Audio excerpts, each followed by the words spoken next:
What are you doing with that food? The voice came from Victor Hale, head of operations, corner office, the kind of man who never learned a janitor's name. It's just the leftovers, sir. They're throwing it away. So you help yourself? Like some stray dog dragging scraps home? Please. Nobody wants it. You just what? Beg? That's what you people do, isn't it? Anything free, you grab with both hands. Sir, I'm only asking for what's left. What's left humiliating is trash. And you're down here picking through it like you were born in a dumpster. Not one said a word.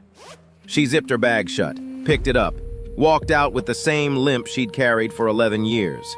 Every night, same leftovers, same silence, until the CEO of that building followed her home and realized those leftovers were never for her. At 10:47 on a Tuesday night, Garrett Collins stood in the darkened hallway of the 32nd floor and watched a woman steal food. Not steal, that wasn't the right word, but he didn't have a better one yet. The cleaning lady, mid-50s, gray hair twisted into a low bun, sneakers so worn the soles had gone smooth, moved through the executive cafeteria with a purpose that had nothing to do with cleaning.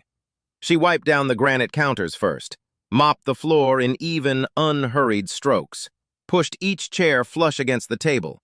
Then she turned to the catering trays left over from the evening leadership meeting. Her hands worked quickly. Turkey wraps went into a Ziploc bag, fruit cups stacked into a reusable container, dinner rolls, still soft, wrapped in paper napkins and tucked into a faded canvas tote that had been washed so many times the print had dissolved into nothing. She checked every tray. Nothing wasted, nothing rushed. She handled a bruised pear like it was something precious. Set it gently on top of the rolls so it wouldn't get crushed. Garrett leaned against the doorframe. He'd come back for his laptop. That was the only reason he was still here, the only reason he saw her at all. A security guard passed behind him, nodded toward the cafeteria. "She does that every night," he said, half a grin on his face. "Every single night. Only thing she ever asked for in 11 years. The leftovers." 11 years. Garrett turned that number over in his head. He didn't respond. He watched her zip the canvas bag, sling it over one shoulder, and push her cart toward the service elevator. She walked with a slight limp. Left leg. Barely noticeable unless you were paying attention. He was paying attention. The elevator doors closed. The floor went quiet. Garrett picked up his laptop from the conference table and stood there for a moment in the empty cafeteria. The catering trays were spotless. Not a crumb left. She'd taken everything that would have hit the trash by morning. He thought about the $800 dinner he'd expensed last Thursday. The wine alone cost more than her weekly paycheck. He told himself it was nothing. A woman taking home leftovers. People did that. It meant nothing. But he came back the next night, and the night after that. And what he found changed everything.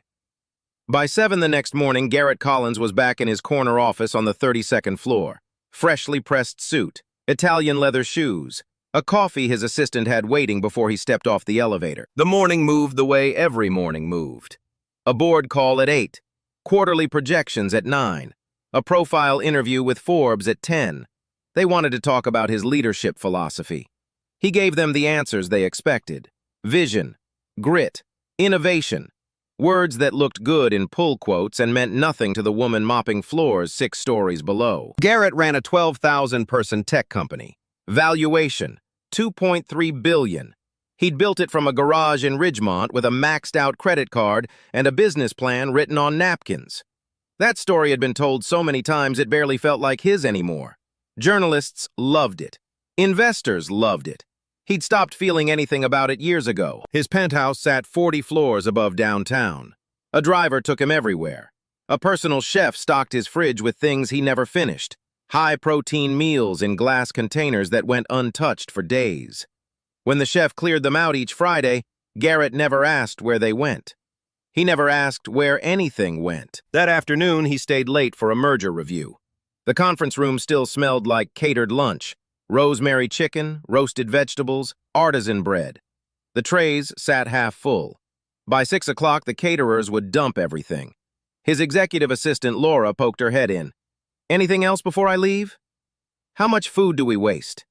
She blinked. "Excuse me?" "The company, per week, how much food do we throw away?" Laura pulled it up on her tablet. Roughly 400 pounds per week across all 3 cafeterias. 400 pounds. Every week. 52 weeks a year. Garrett leaned back in his chair and stared at the half-empty tray of rosemary chicken going cold on the credenza. He thought about the cleaning lady, the way she wrapped each roll in a napkin, how she stacked the fruit cups by size, the care she took with a bruised pear. Like it mattered. Like someone was counting on it. Down in the service corridors, the night shift was starting.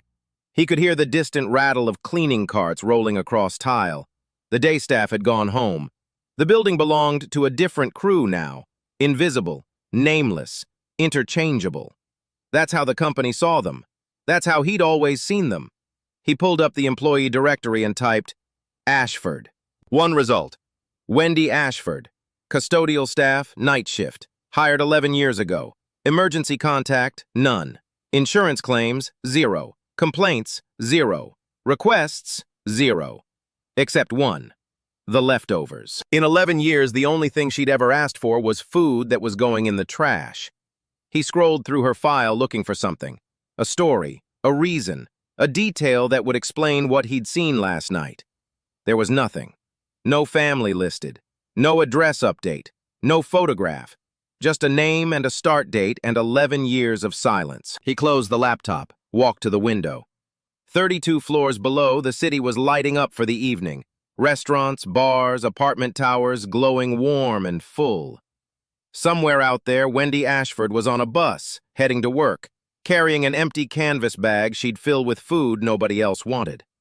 He pressed his forehead against the glass and stayed there until the cafeteria lights went dark. That night, Garrett didn't go home. He told himself it was the merger, told himself the numbers needed one more pass. But at 9:15, he turned off his desk lamp, walked to the glass wall of his office, and waited. She arrived at her usual time, 6 sharp. Cart first, then the mop bucket, then her. Same gray bun, same worn sneakers, same canvas bag folded flat and tucked under the cart's bottom shelf. She started on the east wing. Desks first, then floors, then wastebaskets. A system. Every night identical. By 9:40, she reached the executive cafeteria. Garrett stood behind the tinted glass of the conference room across the hall, close enough to hear the soft clatter of aluminum trays being opened, close enough to watch. She didn't grab, she sorted. Proteins went into one container. Sliced turkey, grilled chicken strips, cubes of cheese. Bread went into a separate bag. Rolls, croissants, slices of sourdough, each one wrapped in a napkin to keep it soft. Fruit was separated by ripeness. The firm apples in one stack, the softer ones on top where they wouldn't bruise.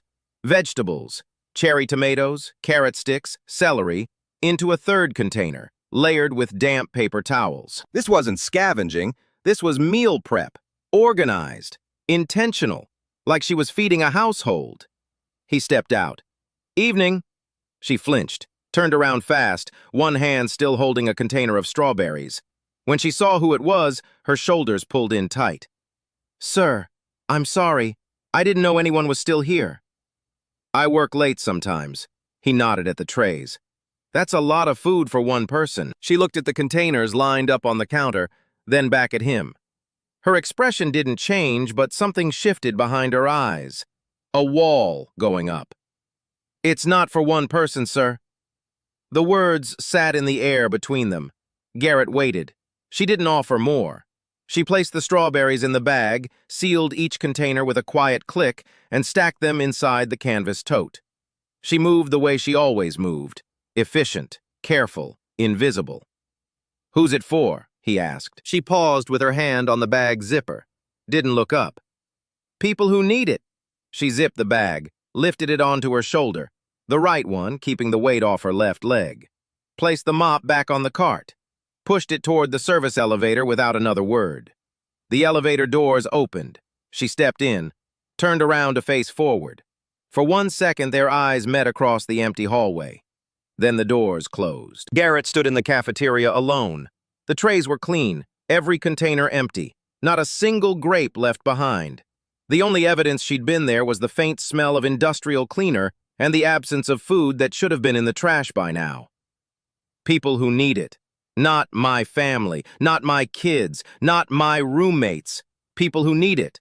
Like she was running some kind of operation out of her home. Like the leftovers weren't a convenience. They were a supply chain. He picked up his phone, put it back down, picked it up again. The question had teeth now. It wasn't curiosity anymore. It was something heavier. Something that followed him to his car, sat in the passenger seat, and rode with him all the way home. Who is she feeding? He came back the next night, and the night after that. For 2 weeks straight, Garrett Collins, a man who hadn't stayed past 7 in 3 years, became a fixture on the 32nd floor after dark. He kept his office lights off, worked by the glow of his laptop, ate dinner at his desk from the same cafeteria trays Wendy would visit hours later. He watched her the way you'd study a system you couldn't reverse engineer, looking for the logic, the pattern, the thing that made it all make sense. By the third night, he noticed the limp was worse in cold weather. She'd pause at the end of a hallway, shift her weight to her right leg, and press her palm flat against her left hip. Just for a second, then keep moving. She never sat down, not once in 6 hours. By the fifth night, he noticed her hands, cracked at the knuckles, dry and rough from years of chemical cleaners, but steady, always steady. She could wrap a bread roll in a napkin with one hand while stacking containers with the other. Her efficiency was surgical. By the 8th night, he noticed the humming, low and soft, old hymns, the kind you'd hear in a small-town church on a Sunday morning. She hummed while she mopped, hummed while she wiped down conference tables, stopped humming when she reached the cafeteria. The food was serious business. No sound, no wasted motion, just hands working fast. He went to HR on a Tuesday afternoon. I need the full file on Wendy Ashford, custodial, night shift. The HR director, a woman named Sandra Price, looked at him like he'd asked for the moon. The cleaning lady?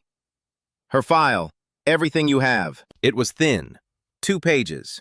Name, social. Start date, 11 years ago. Emergency contact, none listed. Next of kin, blank. Insurance, basic company plan, never used. Performance reviews, satisfactory, satisfactory, satisfactory. 11 straight years of the same word. No promotions, no raises beyond the annual cost of living bump. No complaints filed, no complaints received. And one note, handwritten in the margin of her original application. Only request. Permission to take leftover catering food at end of shift. Approved. 11 years. One request. Approved and never revisited. Garrett slid the file back across Sandra's desk. What do you know about her? Sandra shrugged. She's quiet, shows up, does her job, doesn't cause problems. That's it? What else is there? She's a janitor, Garrett. He let that sit, didn't respond to it. Walked out. That evening, he called down to the cafeteria manager, a man named Doug who'd been running food services for 6 years. The leftover food, what happens to it? Trash, Doug said. End of every night. Whatever's not eaten goes in the bins. All of it? Well, not all of it.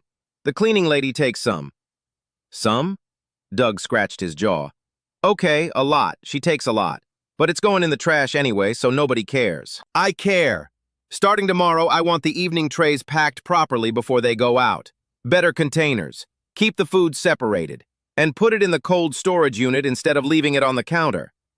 Doug stared at him. You want me to prep the leftovers? For the cleaning lady? I want you to stop treating good food like garbage. Can you do that? Doug did it. That night, Garrett watched from his office as Wendy opened the cold storage unit and found the food already packed, sorted, labeled, sealed in proper containers instead of scattered across aluminum trays. She stood very still, looked around the cafeteria, checked the hallway. No one there, or so she thought. Her hand came up to her mouth, just for a moment. Then she lowered it, placed every container into her bag with the same careful precision she always used, and pushed her cart to the elevator. But right before the doors closed, he saw something he hadn't seen in 2 weeks of watching. She smiled. Small, brief, gone before the doors shut all the way. But it was there. Garrett sat back in his chair and made a decision he'd been circling for 14 nights. Tomorrow he was going to follow her home. 11:15, Thursday night. Wendy Ashford clocked out at the service entrance on the building's east side. Badge scanned, cart parked, canvas bag over her right shoulder, heavier tonight.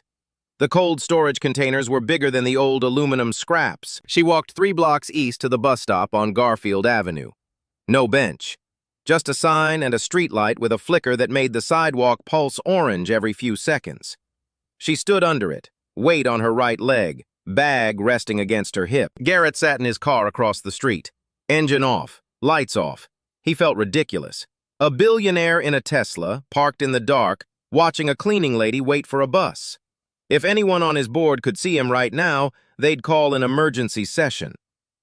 The Route 9 bus arrived at 11:40, brakes hissing, doors folding open. Wendy climbed the steps slowly. The limp was worse at the end of a 6-hour shift. She fed coins into the machine. Not a transit card, coins. One by one. Garrett pulled out behind the bus and followed. The route went south, first through the financial district. Glass towers, valets, couples leaving restaurants with $200 tabs. Then the mid-city corridor, strip malls, check-cashing stores, a laundromat still lit at midnight. Then further south, past the highway overpass where the streetlights started to thin out and the buildings got lower and the sidewalks cracked wider. Millbrook. He'd heard the name. Everyone in the city had. It showed up in news segments about crime statistics and school closures and water main breaks that took weeks to fix. The kind of neighborhood people drove through with their doors locked and their eyes straight ahead. Wendy got off at a stop with no shelter and no light. Just a metal pole with a faded Route 9 sign bolted to it. She stepped onto the curb and started walking. Garrett parked 2 blocks behind and followed on foot. The streets were narrow, potholes deep enough to swallow a tire, porches sagging under the weight of years nobody had paid to fix. A dog barked from behind a chain-link fence. Somewhere a television played through an open window, canned laughter from a show that sounded 20 years old. Wendy walked with purpose. She knew every crack in this sidewalk, every uneven step. She turned left on Mayhew, right on Dawson, left again on Birch Lane, a dead-end street with 6 houses, 3 of them dark, 2 of them boarded up. The last one had a light on. It was small. Single-story clapboard, white paint peeling off in long strips. A porch that tilted slightly to the left, held up by a 2x4 wedged under the corner beam. The front yard was dirt and weeds except for one patch, a small garden, maybe 6 feet square, with tomato cages and what looked like herbs growing in coffee cans.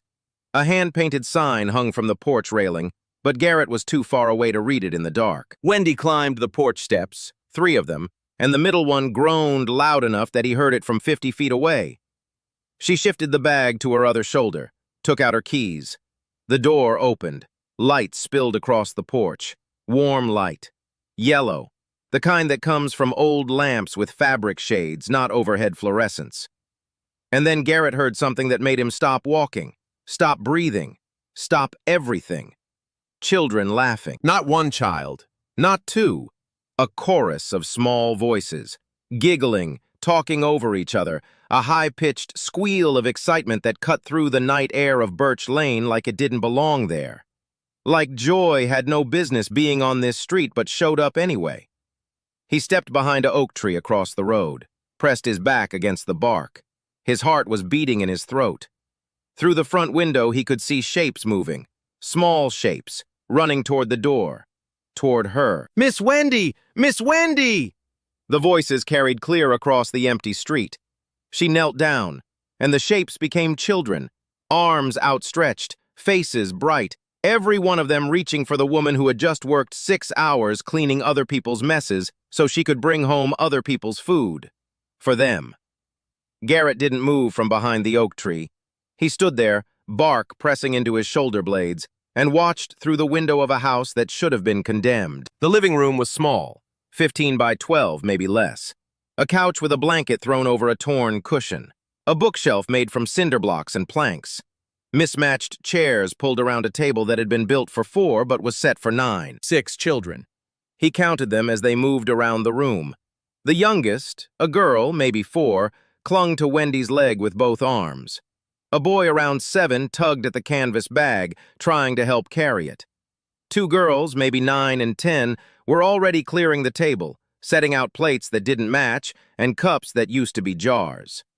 A boy around 12 stood at the kitchen counter filling a plastic pitcher with water from the tap. And a tall boy, 13, maybe 14, stood near the door, arms crossed, watching Wendy with an expression that wasn't childlike at all. Protective, vigilant, like he'd appointed himself her guardian and took the job seriously. In the corner, in two armchairs that had been pushed together to make a kind of love seat, sat two elderly people. A man with a tremor in his hands and a woman with a cane leaning against the armrest. They watched the commotion with the patient stillness of people who had long stopped expecting much from the world, but were grateful for what showed up anyway. Wendy set the bag on the table and unzipped it. The containers came out one by one. Turkey, chicken, bread, fruit, vegetables. She opened each one and the children leaned in, not grabbing, not fighting, waiting. They knew the system. She portioned everything. Each plate got the same amount. Protein first, then bread, then fruit, then vegetables.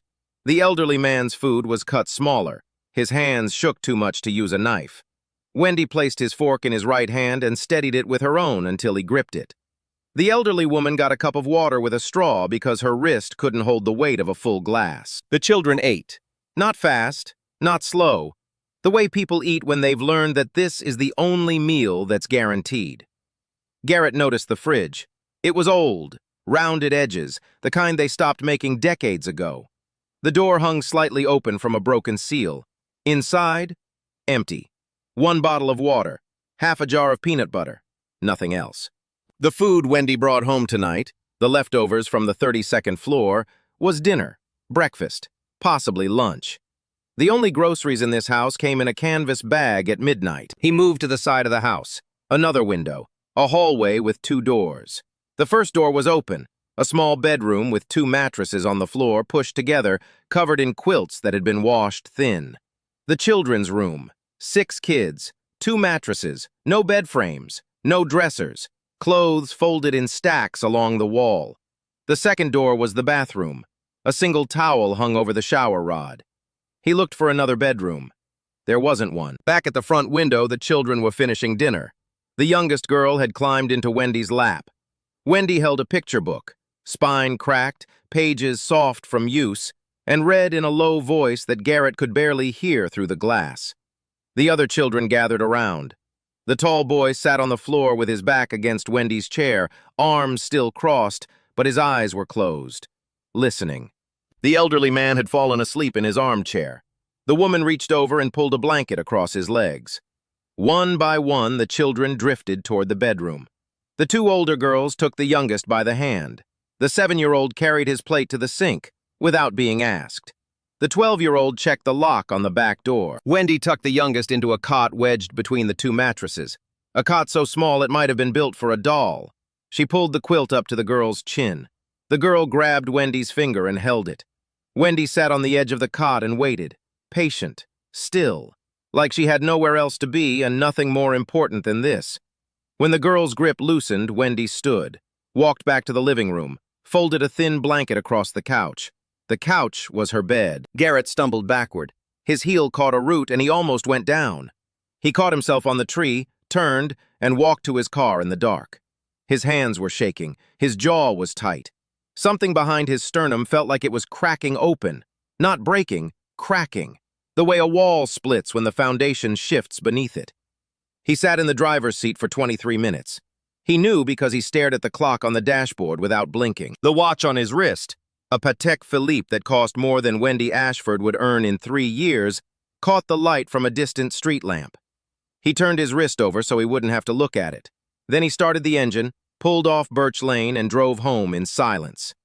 He didn't sleep that night. Not 1 minute. Garrett didn't go to the office the next morning. For the first time in 9 years, he canceled everything. He drove to Millbrook, not to Birch Lane. Not yet. He parked on Dawson Street, 2 blocks east, and walked into a corner store with bars on the windows and a bell above the door that hadn't worked in years. The woman behind the counter, heavy-set, 60s, reading glasses on a chain, looked at him the way Millbrook looked at anyone in a suit. "Help you? I'm looking for information about a woman named Wendy Ashford. Lives on Birch Lane." The woman's face changed. Not suspicious anymore. Something softer. She took off her glasses. You a reporter? No. Social services?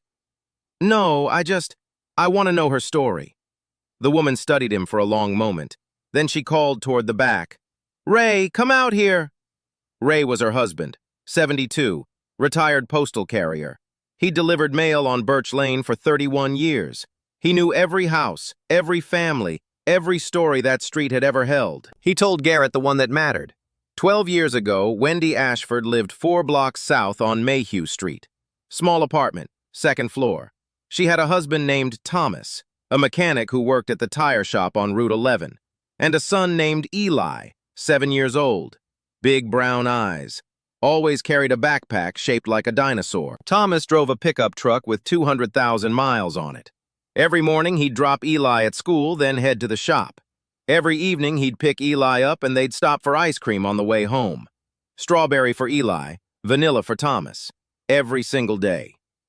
On a Tuesday in November, a man in a Dodge Ram ran a red light at 47 miles per hour on the Route 11 overpass. Hit the passenger side of Thomas's truck.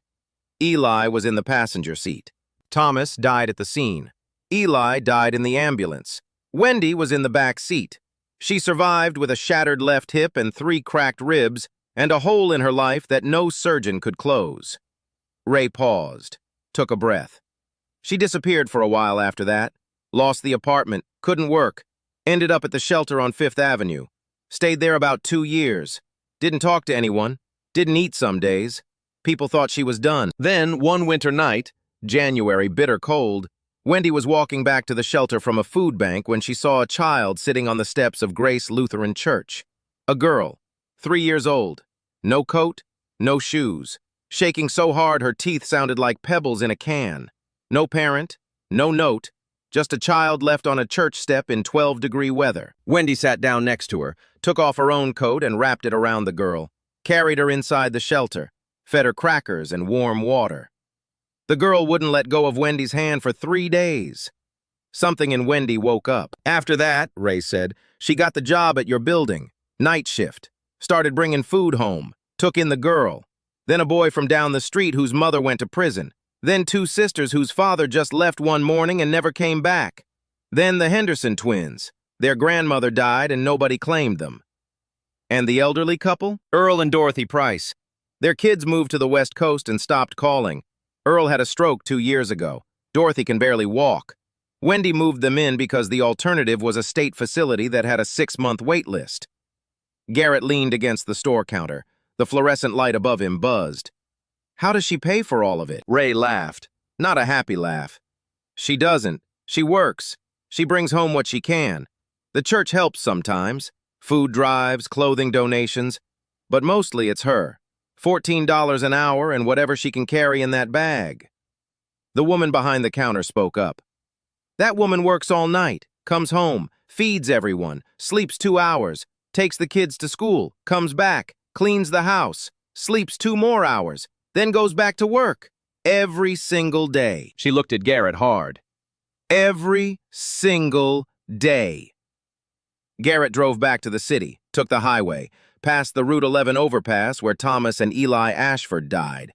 He didn't know that's what it was, not yet, but he felt the car shudder over a patched section of asphalt and wondered how many lives had changed on this stretch of road without anyone stopping to notice. He pulled into his reserved spot at headquarters, turned off the engine, didn't get out. The parking garage was concrete and fluorescent light. His Tesla sat between a CFO's Mercedes and a VP's Porsche Cayenne. 3 cars worth more than Wendy Ashford's house, her food supply, and 11 years of her salary combined. He thought about the company holiday party last December. $380,000. Open bar, a live band from Nashville, a celebrity DJ after midnight, ice sculptures, lobster towers. The event planner had pitched it as a celebration of our people. Their people. 12,000 employees, and Garrett couldn't name 5 of them below the director level. He tried to do the math in his head. 380,000 divided by Wendy's hourly wage. It came out to more than 27 years. They'd spent 27 years of her labor on one party. One night. He pulled out his phone and scrolled through his photos. A yacht trip in June.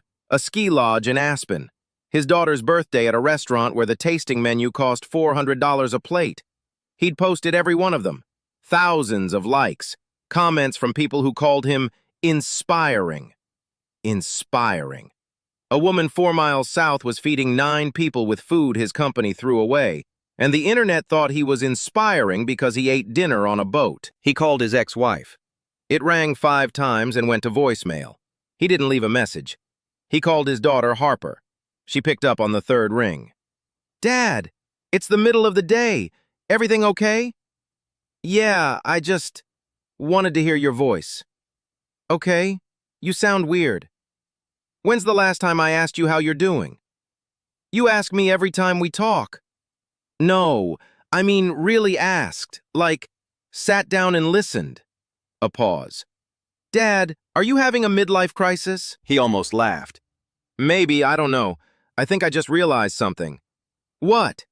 He looked through the windshield at the elevator doors that would take him to his corner office, his quarterly projections, his Forbes interview follow-up, his life. "I have everything, and I don't do anything with it." Harper was quiet for a moment. "That's actually kind of deep for you." "Thanks. You okay, though? For real?"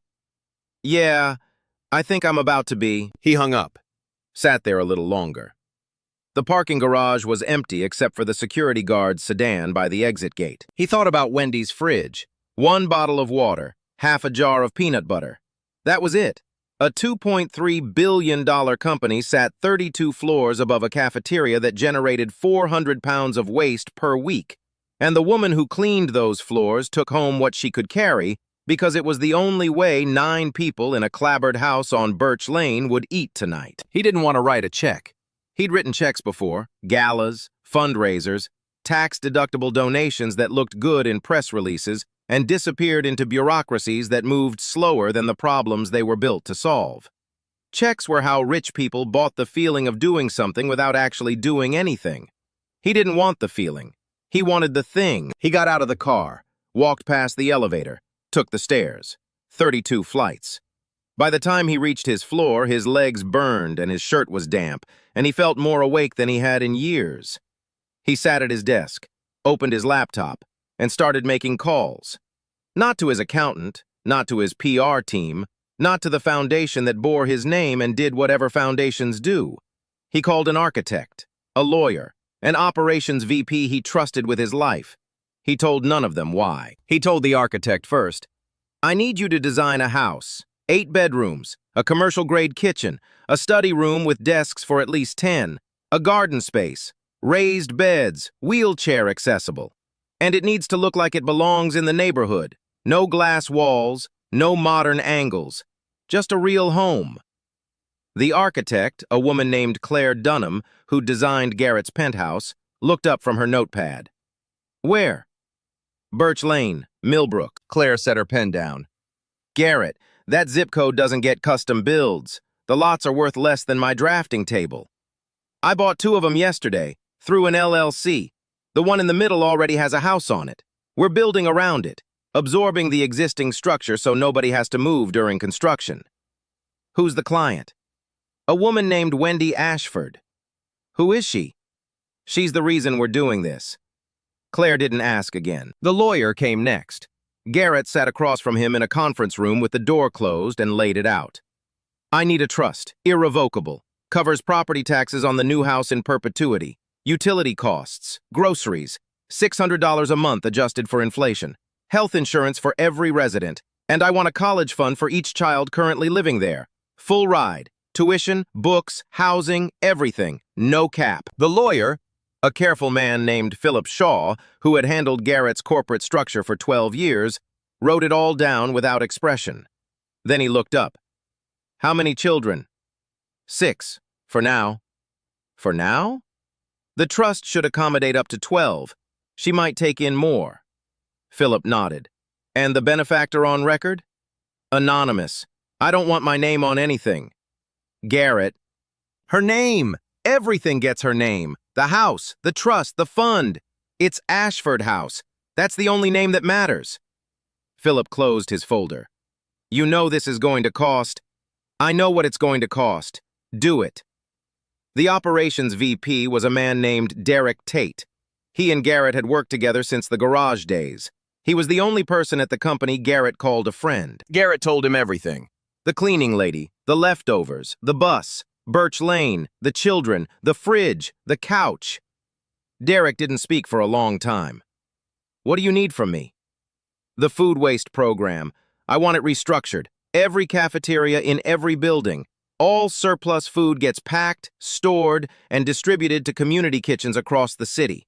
Not thrown away, not composted, fed to people. That's a logistics overhaul.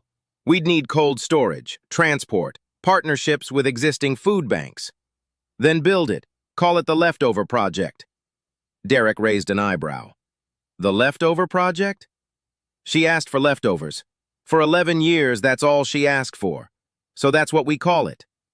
Construction started the following Monday. Garrett didn't visit the site. He didn't want to risk Wendy seeing him. Claire sent updates every 3 days. Photos, floor plans, material selections. He approved everything from his office. The house went up in 8 weeks.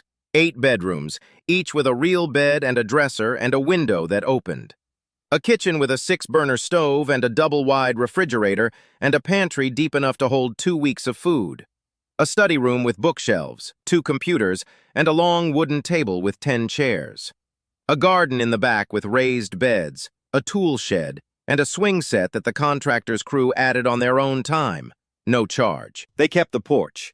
Rebuilt it level and strong, but kept the original wood where they could. Sanded it, sealed it. And they kept the sign. Ashford House. Claire repainted it. Same hand-lettered style, same colors, just clearer now. Permanent. During those 8 weeks, Wendy Ashford continued her nightly routine. Bus to work. 6 hours of cleaning. Leftovers packed in the cold storage containers Garrett had ordered. Bus home. Feed everyone. Sleep 2 hours on the couch. She had no idea that 4 blocks away a house was being built with her name on it. She had no idea that her life was about to change, but not as much as his already had. On a Friday evening in October, 8 weeks after Garrett first followed a cleaning lady home, he asked Wendy Ashford to come to his office. She arrived in her cleaning uniform. Gray polo, worn sneakers, canvas bag folded under her arm, empty, shift not yet started. She stood in the doorway like she was afraid to step on the carpet. "Sir, they said you wanted to see me." "Come in, please, sit down." She sat on the edge of the chair, back straight, hands in her lap, the posture of a woman who had spent her entire life making herself small in rooms that weren't hers. Garrett sat across from her. Not behind his desk. He'd pulled 2 chairs to the window so they were level, eye to eye. "I need to tell you something. 8 weeks ago, I stayed late. I saw you packing the leftovers in the cafeteria, and I followed you home." Her face went white. She started to stand. "I only took what was being thrown away, sir. I never stole anything, I swear. The approval is in my file from when I started." "Wendy, sit down. You're not in trouble. You've never been in trouble." He took a breath. "What I found at your door is the reason we're having this conversation. Will you take a drive with me?" She didn't ask where, didn't ask why. She followed him to the elevator, through the parking garage, into his car. She sat in the passenger seat with her bag in her lap and didn't say a word for the entire 20-minute drive south.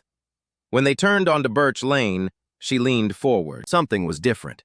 The street was the same cracked sidewalks, same chain-link fences. But at the end of the block, where her sagging clapboard house had stood, there was light. Not the dim yellow of her old lamps, real light, warm and steady, pouring from windows that were new and clean and whole. The car stopped. Wendy didn't move. On the porch, a new porch, level and solid, built from the original wood but sanded smooth and sealed against the weather, stood 6 children and 2 elderly people. Derek had brought them over an hour ago. They were waiting. The hand-painted sign hung from the railing. Same letters, same colors, sharper now. Ashford House. "What is this?" Wendy whispered. "It's yours." She opened the car door. Her feet hit the ground and her knees almost buckled. The youngest girl, the one who always grabbed her finger at bedtime, broke from the group and ran down the porch steps. Miss Wendy, come see! I have my own bed!" The other children followed. They surrounded her on the front walk, pulling her hands, talking over each other. Sam, the tall boy, the guardian, stood on the porch with his arms crossed, but his eyes were wet. Wendy walked through the front door. The living room was twice the size of the old one. Real furniture, a bookshelf with actual books, a rug that wasn't hiding a hole in the floor. She walked into the kitchen, opened the refrigerator. Full. Every shelf. Milk, eggs, vegetables, fruit, juice boxes, cheese. Things she hadn't bought in years because every dollar went somewhere else. She pressed both hands against the refrigerator door and sobbed. Not quietly. The sound came from somewhere deep, somewhere that had been sealed shut for 12 years and had just cracked open in a kitchen that smelled like fresh paint and new wood. The children stood in the doorway, silent. Dorothy reached out and placed a hand on Wendy's back. Garrett handed her a folder. She couldn't read it. Her eyes were too blurred. He read it aloud. The trust, the college funds, every child's name spoken out loud in a kitchen on Birch Lane. Healthcare, groceries, everything. Wendy looked at him. Her voice was barely there. Why? He'd rehearsed this moment a dozen times, had a speech prepared. But standing in that kitchen, with 6 children watching and an old man's hands trembling in his lap, the speech didn't matter. Because you asked for leftovers. And you turned them into something the rest of us forgot how to build. 6 months later, Ashford House had a waiting list. Not for the children inside. They were thriving. The oldest girl made honor roll for the first time. The twins joined a soccer league. Caleb, the 7-year-old, told his teacher he wanted to be an architect. When asked why, he said, "Because someone built us a house, and I want to do that for other people." Sam, the tall boy who used to stand guard by the door, got accepted to a summer engineering program at the state university. Full scholarship, funded by the Ashford Trust. He told Wendy on a Tuesday morning over breakfast. She cried into her cereal. He pretended not to notice. Earl and Dorothy had a home aide now. Earl's tremor was being managed by a specialist he'd waited 2 years to see. Dorothy walked the garden every afternoon, checking the tomato cages like they owed her money. Wendy still worked at the company. She refused to quit. Garrett offered 3 times. Each time she said the same thing. "This job gave me my family. I'm not leaving it." So she stayed. Night shift, same gray bun, same worn sneakers, though the children had pooled their allowance and bought her a new pair for Christmas. She wore them once, smiled, and put them in the closet. The old ones still had life in them, she said, but the leftovers had changed. The leftover project had expanded to 14 cities. 2.2 million meals redirected from dumpsters to community kitchens. Corporate partners lined up. The press called it revolutionary. Garrett called it overdue. Every evening, Wendy still packed food in the cafeteria. But now she packed it into labeled containers bound for distribution centers across the city. Same precision. Proteins here, bread there, fruit by ripeness. Some things don't change. Some things shouldn't. On a Thursday night in April, Garrett stayed late. He stood at the glass wall of his office and watched Wendy in the cafeteria below. Humming, working, packing containers for people she'd never meet. She didn't look up. She didn't need to. He turned off his light and went home. Some things don't need a CEO's approval. They just need someone willing to ask for the leftovers. And someone finally willing to listen. If this story made you feel something, Drop a comment. What's the smallest act of kindness that changed your life? Share this with someone who needs reminding that good people still exist. And if you haven't already, subscribe. Stories like Wendy's deserve to be told. 11 years, one request, leftovers. That's all Wendy Ashford ever asked for, and she turned it into a lifeline for 9 people no one else remembered. We measure generosity in dollars. Galas, foundations, trades with 6 zeros. That's what the world calls making a difference. Wendy had $14 an hour and a canvas bag. No platform, no audience, no tax write-off. And she built a family from what other people threw away. That's not charity, that's alchemy. Meanwhile, a man running a $2.3 billion company couldn't name the women mopping his floors. Wealth didn't make him blind. Comfort did. The moment he stopped looking away, everything changed. But not just for Wendy, but for him. Because sometimes the person you're trying to save is really saving you. So here's what I want you to think about tonight. If everything you have was measured not by what you earn, but by what you give when no one was watching, what would you be worth? And the people you pass every day without seeing, what are they carrying home that you will never know about? Drop your answer in the comments, share it with someone who needs it, and subscribe. Next week's story. I still can't believe how it ended.